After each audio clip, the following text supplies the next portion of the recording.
لباس زمان كان وقار وحشمه، والعريض اليوم باسم الحريه والموضه بحال القروده، ما ينتميو لدوله اسلاميه ما هما نصارى. واحد اللي مسك الوسط الا ما جاتش بالقلم تجيب القدم ولا العري، والزين تيحشم على زينه، والخيبوع الا هدا الله. راه خاص تكون عندك غيره واضحه على القيم والهويه. فين كيا زمن الوقار كان فيه اللباس كيعكس ثقافه المجتمع والقيم ديالو. الموضه اليوم سياق اعمى. اولا كاين ازمه هويه، التذبذب بين التقليد الغربي والحفاظ على الجذور الاسلاميه كيولد حاله من الضياع الشكلي، حيث كيغيب التميز وكتذوب الخصوصيه الثقافيه. ثاني حاجه نفهم الحريه، خلط كبير بين الحريه الشخصيه وبين التخلي عن الحياء. الحريه جوهرها مسؤوليه وارتقاء، وليست مجرد اتباع الموضه العري. راه الجاهليه كانوا عريانين، حنا رجعنا لها دابا.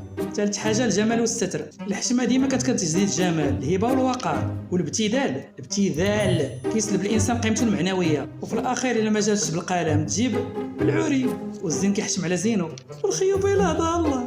اسطى لا فيستا.